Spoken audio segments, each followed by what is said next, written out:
you're going to be joining That's them on me. the couch for True. the week. So really excited to see how that goes. Going to be some really awesome top level play, and then also a main bracket after the top Ooh. level play. Looks like we're hopping right into it. No hand warmers needed. The players are ready to go. Unless this is their hand warmers, which would be weird. So, alright. So, biggest thing that we talked about with Ginger last time is kind of not committing into the corner. The Falcon has pretty good risk reward when he's in the corner. He can just kind of nair in place, and if you overcommit, you're going to throw away your good position. The Falcon has a hard time getting out of the corner, and Ginger right here is going to be looking to cover the roll, keeps the punish going, and it turns into Oh 0 my to death. god. Really impressive stuff. Yeah, and great job by Ginger to know he could go straight for that dare and still have time to double jump back, or up E back. Yep.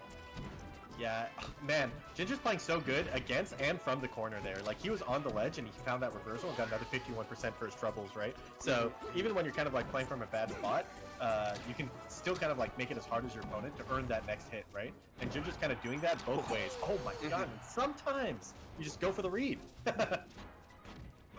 Oh, okay. As we get the jump back, side B back on, avoids the Gimp setup, but Gahtzu turns it into a combo. Oh, that he grab misses doesn't the connect. stomp grab, yep. Yeah, I Kind don't of know if he kind of unfortunate. got tricked up by SDI or if he just missed the turnaround.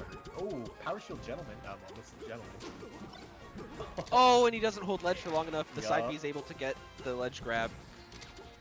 Ginger finds the late bear.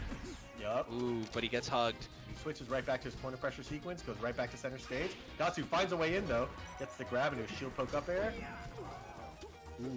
Yeah, the way that it feels to me is that Ginger's just so content with a positional advantage. Like, if it were me and I like barely missed that edge guard, I feel like I have to get more out of it still. And Ginger's just like, yeah, no, I'm fine. Everything's great. This is perfect. Yep. Yeah, when you feel invincible in center stage, it makes it way easier not to get antsy because you're like, no, I'm gonna get the hit anyways, right? Like, so. And there we see Ginger with what's becoming his patented signature move, where it's as soon as the combo's over, he recognizes it and he doesn't go for too much. There he finds the shield on the stomp that Gahtzu was able to put out, and then he's able to just continue the combo right away. Really great stuff. 113 and position, right? That's exactly like, he goes for the shine up B, and if it doesn't get it because he DI'd away, he just comes right back down to center stage and Gahtzu's to fight his way back in now. So it can be incredibly frustrating to fight like this because Gahtzu's constantly fighting from a bad position.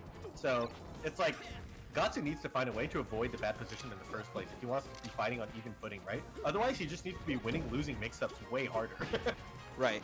And you see there, he does win the losing mix-up, right? He catches Ginger coming into the corner with a nair, but because Ginger's got the whole stage behind him, he's able to just go back to center stage, reset, and now he's back in that position he already wanted to be in. Like, what is Gahtzu supposed to do there? It's so tough for him to try to get out of the corner.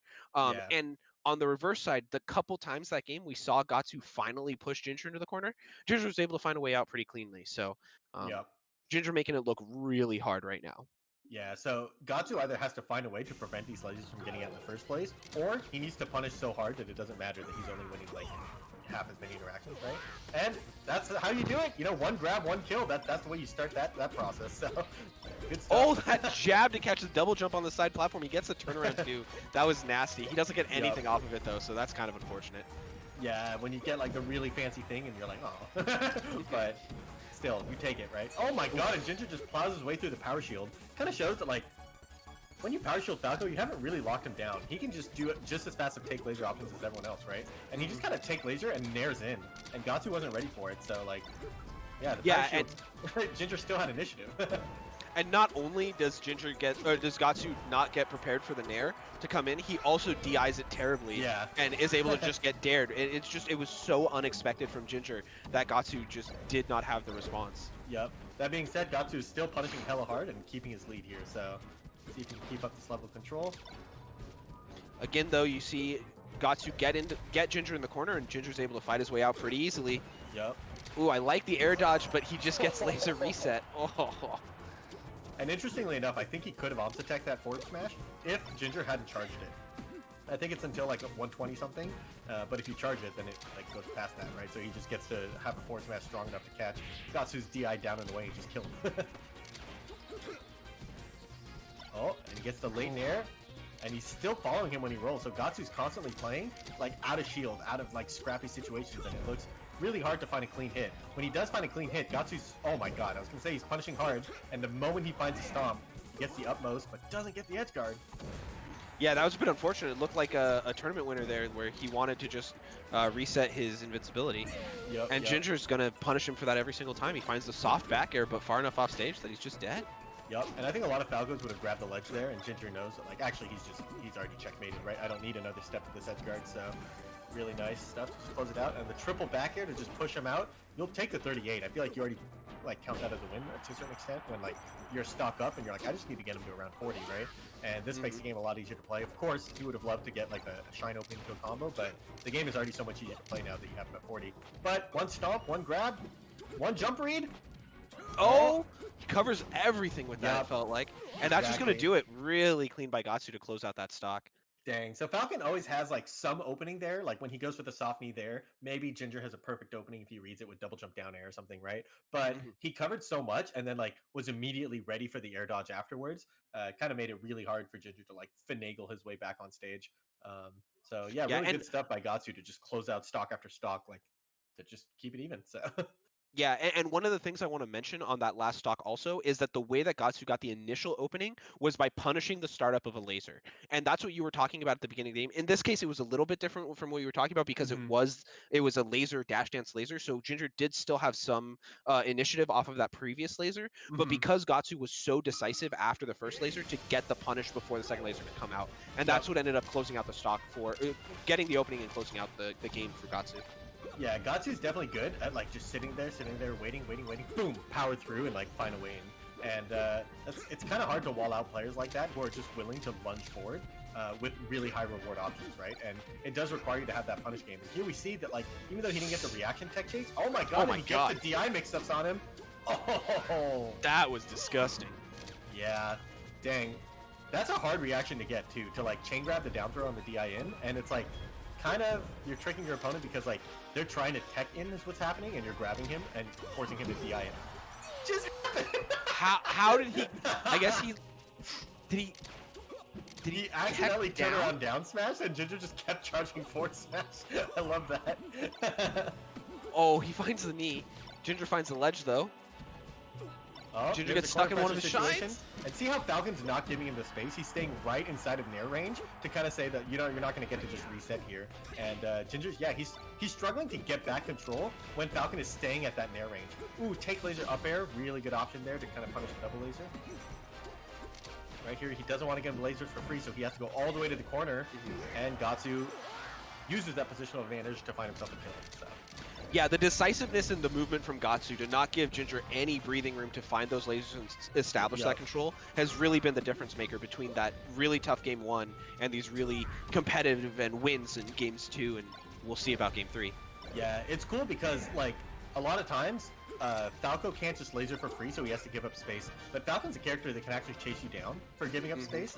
So even if you do a full retreating turnaround laser, Falcon can read that and just fly at you with a knee or an air.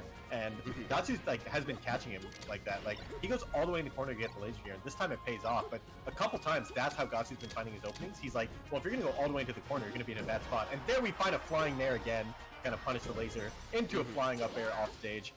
Falcon is the best projectile in the game. And we have seen, you know, the answer from Ginger is he's got to start reading those overshoot. Wow, what a recovery. Yeah, that was so tricky by both players. Like, Gahtzu went way out there and was very forcing, and Ginger just waited the perfect amount of time to not get clipped by the up air there. So, wow, nice great closeout there by Ginger. Yeah. Nothing Gahtzu can do.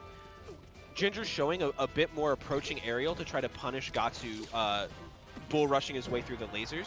Oh, but Gahtzu again finds the knee, and that's going to take care of it. So I've always felt that the answer to Falcon bull rushing his way through your lasers is to turn your back. That like, especially the back air up tilt.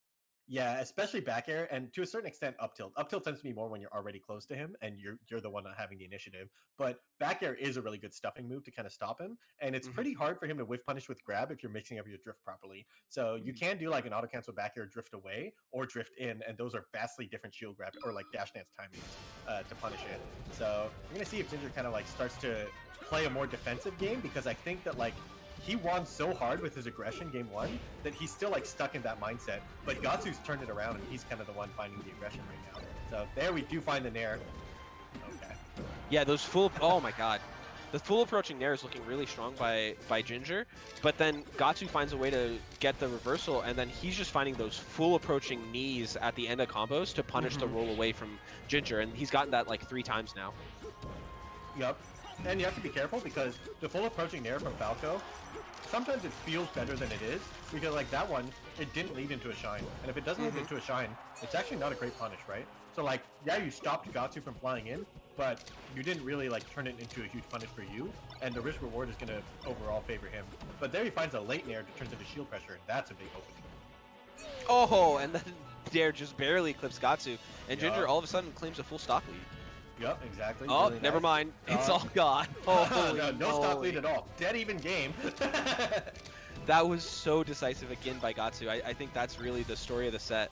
Yep, and punishing the DI in on these down throws is crazy because, like, I mean, that one's a drop zone. I'm pretty sure it's reactable. I don't know if you have to do it at all preemptively, but yeah, the fact that he just finds it again and that Ginger should be DIing out, but just he's getting punished hard for DIing in just a couple times here. So, but I mean, the punish is back and forth. That openings per kill right now is like 1.6 both ways, right? Like, yeah, and Ginger's showing. Oh my God, he's dead. God. He's just dead.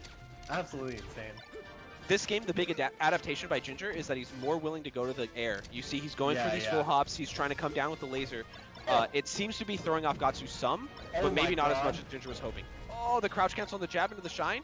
Yep. That was insane. Ginger gets I love the laser drift grab. from Gahtzu. He did the no fastball stomp to punish the spot dodge, and now they're going back and forth, and we can see who's going to claim control first. It's Gahtzu, and he gets the read. Yeah, into the that's hard it. Knee. Oh. Oh my God, that one's kind of hard. Like that requires confidence because, like, in order to get the second knee, he needed to fastball to his death, right? Like he kneed, and then he short hopped, and he's like, well, if I fastball knee, I'll hit him and kill him, but if I miss, I'm dead.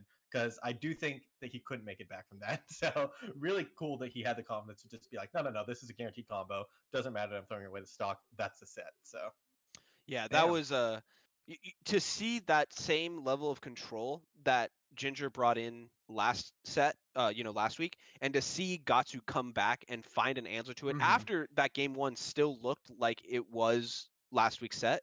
Yep. Really impressive stuff. Ginger started to show some adaptation there in that 4th game where he was looking for those full hops to try to punish, to try to get above Gahtzu as he came in